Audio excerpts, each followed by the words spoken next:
आपको क्या लगता है वो कौन सा हिस्सा है जिस पे आपके पूरे शरीर की हेल्थ निर्भर करती है? Liver, kidney, lungs?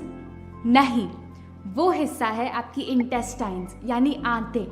जब तक आपकी इंटेस्टाइन साफ नहीं तब तक बाकी कोई अंग अपना काम ढंग से कर ही नहीं सकता।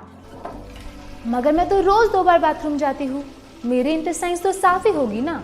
नहीं, रोज 2 बार बाथरूम जाने के बावजूद भी आपकी आंतों में बहुत सारी गंदगी, बहुत सारा कचरा जमा पड़ा हो सकता है।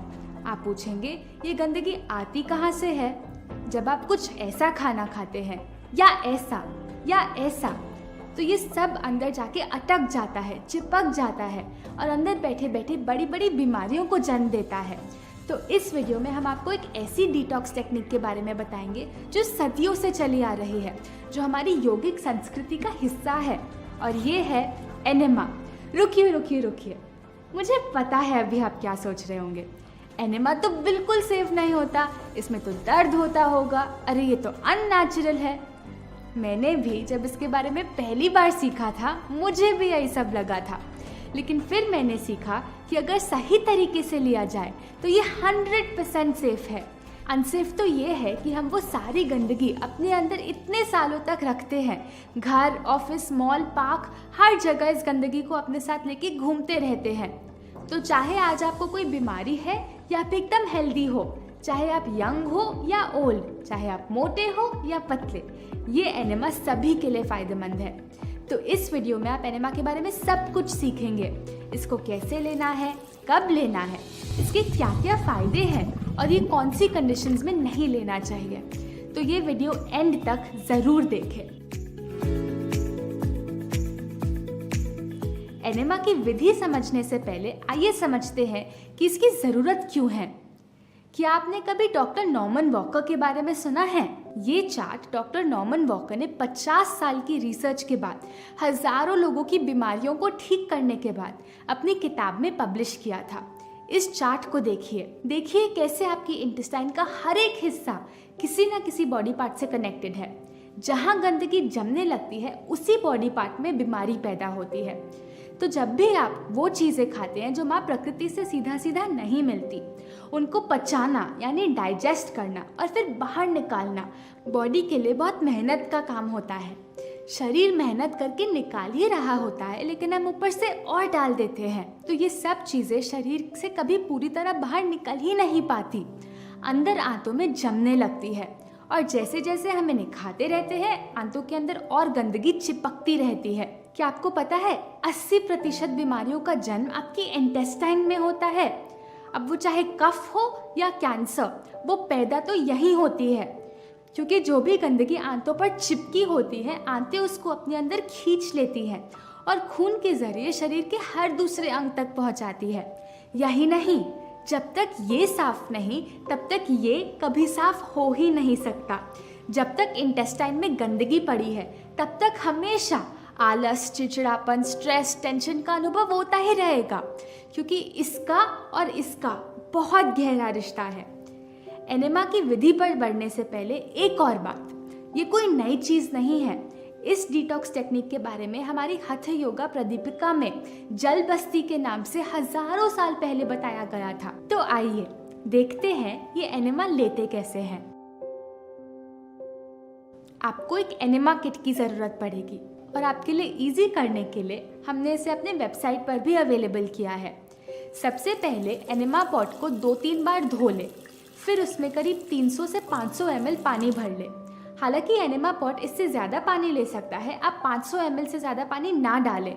शरीर पे थोड़ा सा भी प्रेशर नहीं डालना। यदि आप पहली बार ले रहे हैं तो 300 ml से शुरू करिए।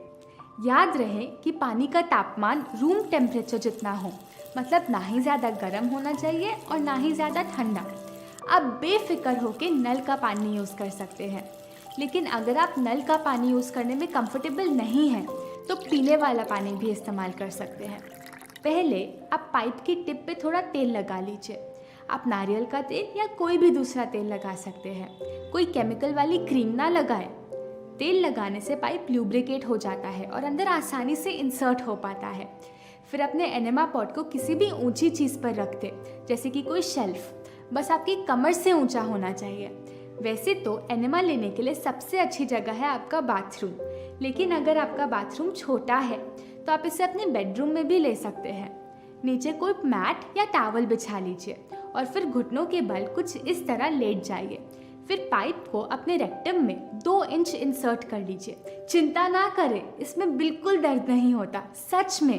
पाइप को एक हाथ से पकड़े रखें ताकि वो गिरे ना।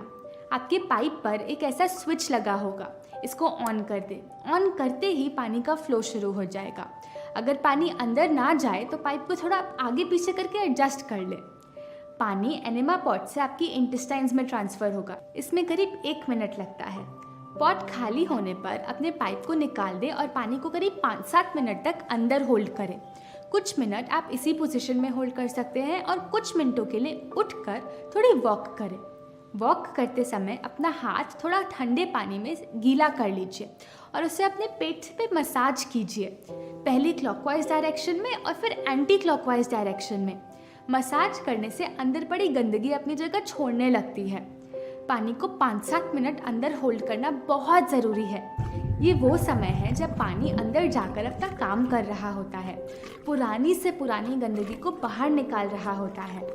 अगर आप 5 मिनट भी होल्ड नहीं कर पाते तो अगले दिन क्वांटिटी थोड़ी कम कर दें, 150 ml से शुरुआत करें। पानी ज़्यादा लेने से फ़ायदा नहीं होता, बल्कि पानी को अच्छे से करीब 5-7 मिनट अंदर होल्ड करने से फ़ायदा होता है। जब आपको बाथरूम जाने का प्रेशर आए तो आप बाथरूम जाएं और आप देखकर हैरान रह जाएंगे कि अंदर कितनी गंदगी, कितने टॉक्सिन्स पड़े हुए थे। अगर आप एक पूरे दिन के उपवास के बाद एनेमा लेंगे तो उसका और असर अच्छा आएगा। आप देखेंगे कि एनेमा के बाद बहुत डार्क कलर का वेस्ट निकलेगा, जिसका मतलब कि वो बहुत पुरानी गंदगी है। एनेमा के पूरे प्रोसेस को करने में सिर्फ 10 मिनट लगते हैं और इसे करना बहुत ही आसान है। तो इसे टाइम नहीं है बोलकर टाल मत देना, क्योंकि अगर आपकी इंटेस्टाइन साफ नहीं होगी तो आपको अपना हर काम करने में आलस आएगा। आप जीवन में कुछ भी चीज़ फुर्ती से कर ही नहीं पाएंगे। तो क्यों ना अपने 10 मिनट निकाल कर उस गंदगी को बाहर निकाला जाए। एनेमा कितने समय तक लेना है ये आपकी हेल्थ पर डिपेंड करता है। प्लीज़ अब आप ध्यान से सुनिएगा, क्योंकि ये बहुत इंपॉर्टेंट पॉइंट है। अगर आप किसी हेल्थ प्रॉब्लम यानी बीमारी को ठीक करना चाहते हैं, जैसे कि diabetes, high blood pressure, thyroid, PCOD, constipation, migraine या कोई भी ऐसी दूसरी बीमारी, तो आप इसको 21 दिन तक रोज़ लें। 21 दिन के बाद इसको छोड़ दें। इसको कभी अपनी आदत नहीं बनाना। 21 दिन के बाद इसको सिर्फ ज़रूरत पड़ने पर ले, जब भी आपको थोड़ी भी ब्लोटिंग, कॉन्स्टिपेशन या गैस या हेडेक महसूस हो। ये याद रखें कि ये 21 दिन का समय आपके शरीर के लिए एक डीप क्लीनिंग का टाइम है। तो इन दिनों आप अपने भोजन पे भी ज़्यादा ध्यान दें। ज़्यादा से ज़्यादा फल, सब्जियाँ, जूसेस लें और पैकेट बंद, बॉटल बंद, टिन बंद खाना, नॉन वेज बिल्कुल बंद कर दें। अब अगर आप एकदम स्वस्थ हैं, आपको कोई भी बीमारी नहीं है, तब भी एनेमा आपके लिए बहुत फ़ायदेमंद है।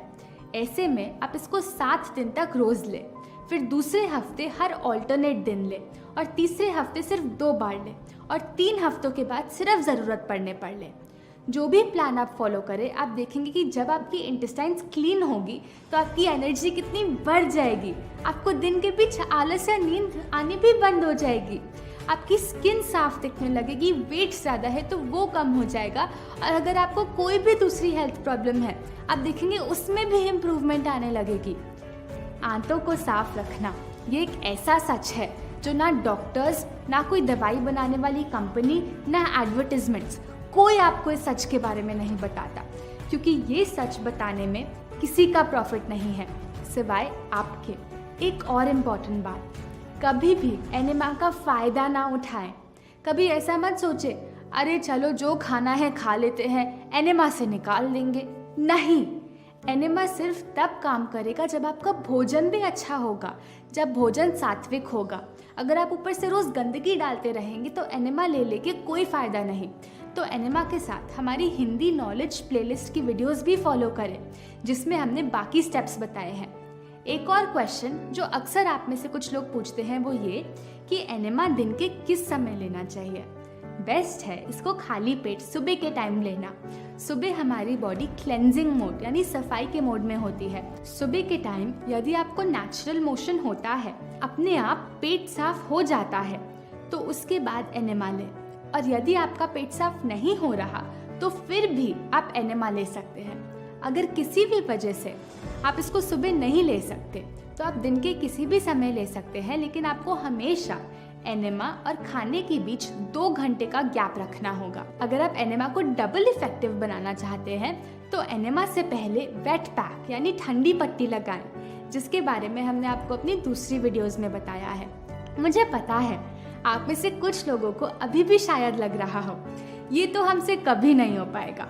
जब मैंने इसके बारे में पहली बार सीखा था तो मुझे भी यही लगा था, एनेमा ये तो मैं कभी नहीं कर पाऊंगी, ये मुझसे नहीं हो पाएगा, मुझे इसकी क्या ज़रूरत। लेकिन आप मेरा विश्वास कीजिए, सिर्फ एक बार ये करने के बाद ये एकदम नॉर्मल लगने लगेगा।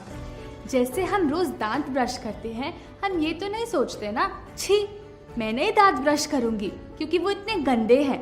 तो हम अपनी इंटेस्टाइन्स के लिए ऐसा क्यों सोचें। आइए अब कुछ इम्पॉर्टेंट प्रश्नों के जवाब डिस्कस करते हैं। पहला, क्या हम पानी में कुछ मिला सकते हैं? बिल्कुल नहीं। आजकल कॉफ़ी एनेमा बहुत फेमस है, लेकिन हम आपको नहीं रेकमेंड करते।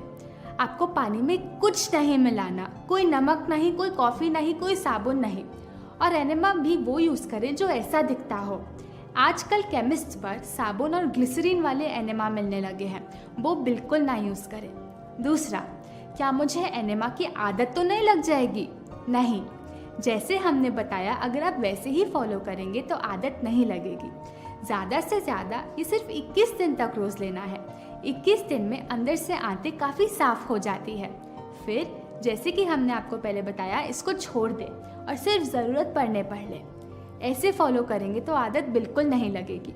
आदत उन चीज़ों की लगती है जो हम ऊपर से लेते हैं, लैक्सेटिव्स, पर्गेटिव्स और अलग अलग चूरन। तीसरा सवाल, क्या एनेमा लेने से जो मेरी इंटेस्टाइन्स में अच्छे बैक्टीरिया हैं वो तो नहीं चले जाएंगे? आप सोचिए कि जब हम ऐसा खाना खाते हैं तो आंतों के अंदर गंदगी की मोटी मोटी परतें चिपक जाती हैं। गंदी आंतों में अच्छे कीटाणु कैसे पैदा हो सकते हैं? आप ही बताइए। लेकिन जब एनेमा के थ्रू आप आंतों को साफ करेंगे तभी तो उसमें अच्छे बैक्टीरिया आ पाएंगे। अगला सवाल, क्या ये एनेमा अननेचुरल नहीं है? हम मानते हैं कि ये नेचुरल प्रोसेस नहीं है, हम पूरी तरह मानते हैं। लेकिन हम आपसे पूछना चाहेंगे, जो हम खाते आए हैं क्या वो नेचुरल है? जब हमारा खाना ही नेचुरल नहीं, तो जब हम उसको साफ करने के लिए बाहर से किसी चीज़ की मदद ले रहे हैं तो इतनी हिचकिचाहट क्यों? और हम डाल क्या रहे हैं? सिर्फ पानी, सादा पानी। अगला सवाल, क्या बच्चे भी एनेमा ले सकते हैं? 10 साल से बड़े बच्चे ये वाला एनेमा आसानी से ले सकते हैं। उनके लिए आप थोड़ा कम पानी इस्तेमाल करें, 300 ml से ज़्यादा नहीं। 10 साल से छोटे बच्चे भी ले सकते हैं, लेकिन उनको एक एक्सपर्ट की सुपरविजन में लेना चाहिए। अगला सवाल, क्या प्रेगनेंसी में इसको ले सकते हैं? प्रेगनेंसी में हम इसको लेना नहीं रेकमेंड करते। क्या पीरियड्स के दौरान इसको लिया जा सकता है? हाँ जी, बिल्कुल, पीरियड्स के दौरान ले सकते हैं, कोई प्रॉब्लम नहीं। आखिरी सवाल, क्या हम इसे पाइल्स, हेमरॉइड्स, फिशर्स और फिस्टुला की प्रॉब्लम में भी ले सकते